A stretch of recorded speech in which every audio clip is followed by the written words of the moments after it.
Assalamualaikum warahmatullahi wabarakatuh. Apa kabar semuanya? Semoga dalam keadaan yang baik dan sehat.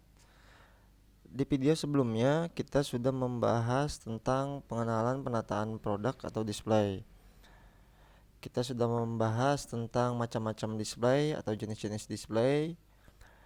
Di video kali ini kita akan belajar mengenai grouping atau pengelompokan barang. Perlu kalian ketahui dengan penataan barang itu sangat penting dipelajari.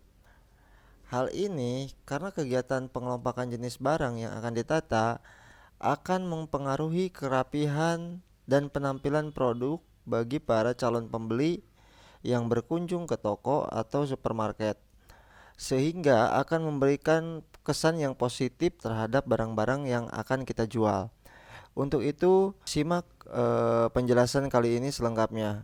Dalam pengelompokan barang atau grouping, apa sih tujuan dari pengelompokan barang ini? Tujuan dari pengelompokan barang bisa dikatakan menjadi dua, yaitu tujuan pengelompokan barang untuk produsen atau penjual. Yang kedua adalah tujuan bagi konsumen atau pembeli. Intinya, kegiatan pengelompokan barang adalah memudahkan bagi produsen. Yang pertama, memudahkan dalam hal penyimpanan barang di gudang. Yang kedua, memudahkan penataan barang baik di gudang maupun di rak pajang. Yang ketiga, memudahkan produsen terhadap pelayanan konsumen.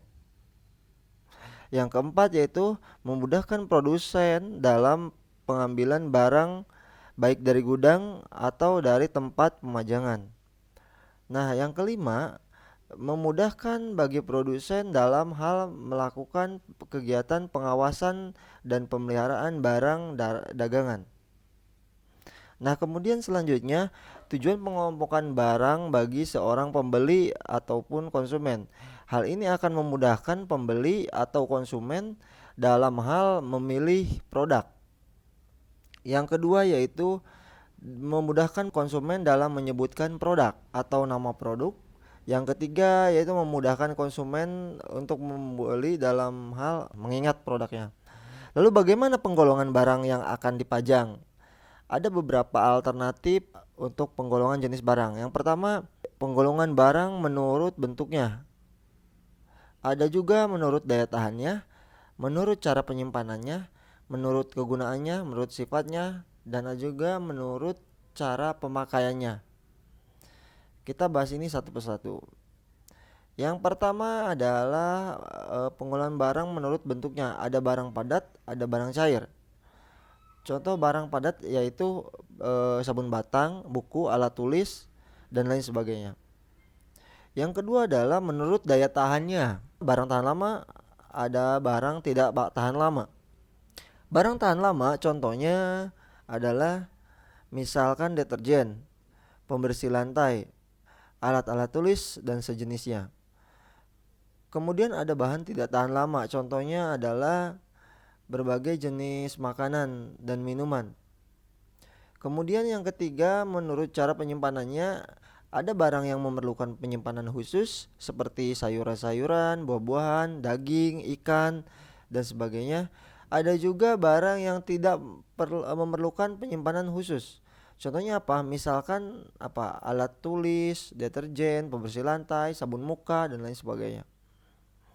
Yang keempat, menurut kegunaannya.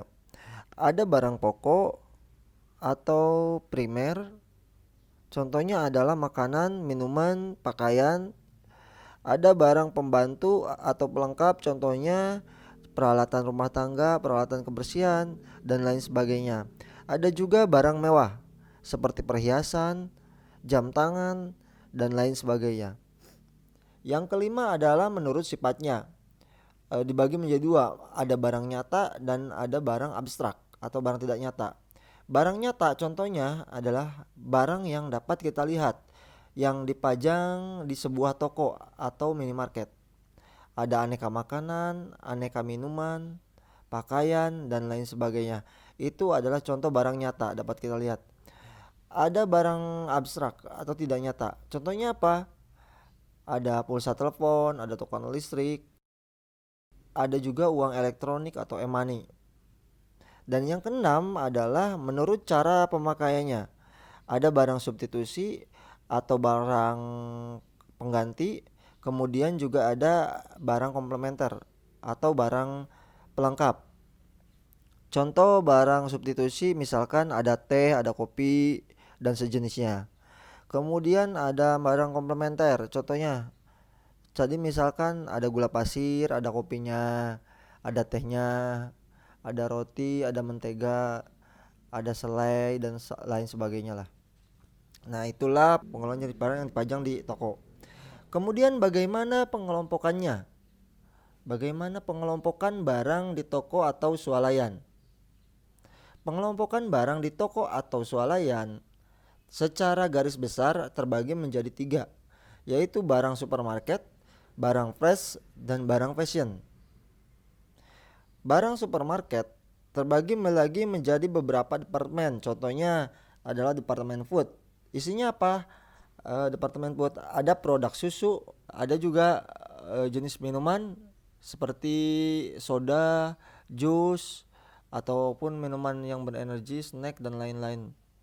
Kemudian ada departemen non food, contohnya adalah hair care, seperti aneka bahan perawatan rambut, ada sampo, minyak rambut, itu hair care.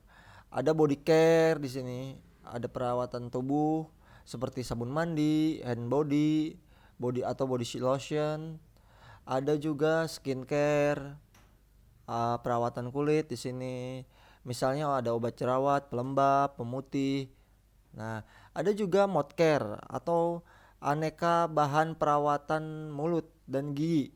Seperti ada pasta gigi, sikat gigi, ada obat kumur dan lain sebagainya. Di departemen household biasanya terdiri barang-barang elektrikal atau peralatan yang menggunakan listrik. Misalkan magic jar, setrika dan lain sebagainya lah. Ada partyware atau perlengkapan pesta, piring, kertas, sendok, plastik dan lain-lain. Dan ada juga kitchenware seperti perlengkapan dapur kayak kompor, wajan dan lain sebagainya. Kemudian di departemen toys ada soft toys, ada game, educational toys. Intinya di sini adalah departemen permainan. Isinya permainan-permainan yang dipajang di sini. Ada juga departemen stationery, ada juga misalkan buku tulis, pensil, ballpoint, mahpus dan lain-lain. ATK lah di ini ya. Nah, kemudian ini adalah tampilan dari barang supermarket.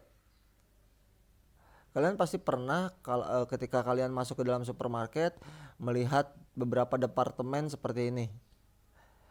Ada departemen food, ada departemen non food, departemen household, departemen toys, departemen stationery.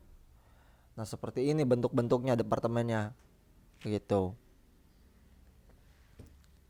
Nah, bisa kalian lihat lah gambarnya. Nah, kemudian adalah yang kedua, pengelompokan barang yang termasuk barang fresh. Contohnya adalah sayuran, buah-buahan, daging, produk susu, produk beku atau produk beku. Seperti es krim, daging beku dan lain sebagainya. Kemudian yang ketiga adalah barang fashion. Di dalam barang fashion terdiri dari beberapa departemen, sebagian besar digolongkan menjadi tiga. Ada departemen kebutuhan pria, seperti kemeja pria, pakaian pria, dan lain sebagainya.